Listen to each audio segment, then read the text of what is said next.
tell me that I'm never. Halo semua, salam sejahtera Malaysia. Tuan-tuan dan puan yang amat dihormati. Terima kasih kerana terus setia dan bersama di dalam channel ini. Kita dikejutkan dengan satu isu baru-baru ini berkaitan dengan pensijilan halal di restoran. Akhirnya berkaitan dengan ini, UMNO melalui Dr. Akmal Saleh telah membuat satu kenyataan yang mengejutkan Teresa Kok sebagai pemimpin DAP sebagai naib presiden DAP. Saudara-saudara, tuan-tuan dan puan, berkaitan dengan pensijilan halal, akhirnya Akmal Saleh kejutkan naib pengerusi DAP, maafkan saya, naib pengerusi DAP, dengan menggelar Teresa sebagai nyonya tua. Ada yang kata ini pasti memberikan kesan yang buruk kepada kerajaan, kesan yang buruk kepada UMNO, kerana mereka bersama-sama di dalam gabungan kerajaan hari ini.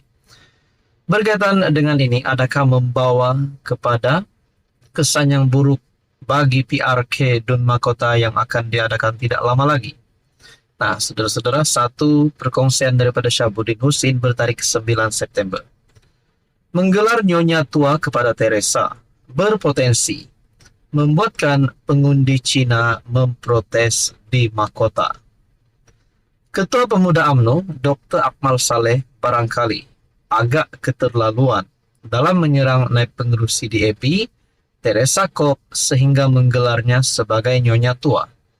Gelaran itu ternampak bertujuan memperlekeh Teresa dengan gambaran beliau seorang yang sudah tua, yang suka bercakap merapu dan bukan-bukan. Hakikatnya Teresa belum tua, belum terlalu tua, walaupun beliau sudah agak berusia umurnya. Dibandingkan dengan usianya, sesetengah pemimpin wanita UMNO ada yang jauh lebih tua daripadanya. Cara penampilan dan berpakaian Teresa boleh dikata cukup sederhana, modern dan agak sepadan dengan usianya. Beliau masih cergas sebagai ahli parlimen Seputeh dan berjawatan kanan dalam DAP, yaitu naib pengerusi DAP kebangsaan. Hanya kerana kenyataannya berkaitan cadangan Menteri Agama mahu mewajibkan sijil halal kepada restoran yang tidak menyajikan hidangan babi dan berminuman alkohol, itu tidak mewajarkan untuk Dr. Akmal menggelarnya sebagai nyonya tua. Teresa sebenarnya bertindak dalam kapasiti yang wajar sebagai wakil rakyat yang mewakili masyarakat Cina, yaitu mengangkat suara peniaga-peniaga Cina berkaitan sijil halal itu. Beliau bukan sebagai wanita tua yang suka berletter sebagaimana dilabel sebagai nyonya tua oleh Dr. Akmal. Beliau tidak pun membantah pelaksanaan atau kewujudan sijil halal di negara ini. Cuma sekadar menyuarakan perasaan peniaga-peniaga Cina saja. Apa yang disuarakan oleh Teresa bukanlah termasuk dalam kategori 3R. Lainlah jika Teresa membantah pelaksanaan atau penguatkuasaan sijil halal itu secara keseluruhan. Jadi saudara-saudara, berkaitan dengan ini, tuan-tuan dan puan, tidak salah untuk berbalas serangan dan saling berbalah sesama separti dalam kerajaan, tetapi ia harus dilakukan dengan matang dan tanpa melabel yang tidak sepatutnya. Meskipun Cina bukan DAP dan DAP bukan Cina, tetapi berdasarkan keputusan beberapa pilihan raya, secara majoritinya pengundi Cina adalah pengundi DAP. Di Dun Mahkota yang bakal ada PRK pada 28 September, jumlah pengundi Cina adalah besar, yaitu sekitar 35%. Berdasarkan keputusan PRN Dun Mahkota, kemampuan calon amanah PH memperoleh sebanyak 11.445 undi, berbanding BN yang memperoleh 16.611 undi. Sebahagian besar undi Cina itu adalah diyakini datang daripada pengundi Cina. Bagaimana jika pengundi Cina di Dun Mahkota melakukan protes dengan tidak keluar mengundi pada 28 September nanti, sebagaimana yang berlaku di Sungai Bakap sebelum ini? Di Sungai Bakap, Rafizi antara yang dipersalahkan atas kekalahan PKR kerana ungkapan bodoh dan bahlul yang diucapkannya di apakah di mahkota, gelaran nyonya tua bakal membawa bala pula menurut Syahabuddin Husin. Menggelar nyonya tua kepada Teresa berpotensi membuatkan pengundi Cina memprotes di mahkota. Saudara-saudara, apa komen Anda? Halo semua, salam sejahtera Malaysia. Tuan-tuan dan puan yang amat dihormati. Saudara-saudara, baru-baru ini kita dikejutkan dengan satu lagi berita tentang Menteri Besar Kedah Muhammad Sanusi.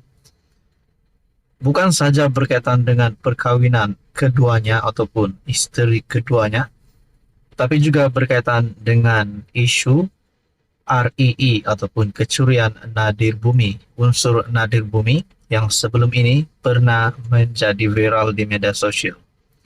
Dan pada akhirnya ada yang klaim bahwa istri kedua Sanusi terlibat dengan siasatan REE. Dan ini satu perkongsian daripada Harapan Daily yang saya kongsikan kepada Anda.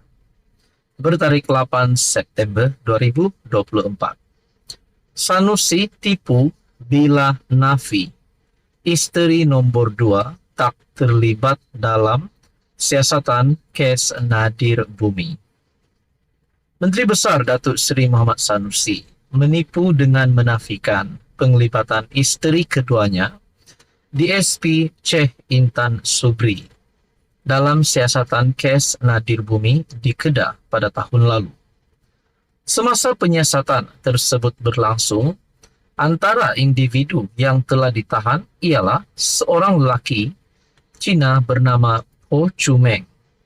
Ho telah ditahan di bawah Akta Kesalahan Keselamatan Langkah-Langkah Khas 2012 yang lebih dikenali sebagai SOSMA 2012 dan kemudian dituduh di bawah Akta Anti Pemerdagangan Orang dan Anti Penyeludupan Migran 2022.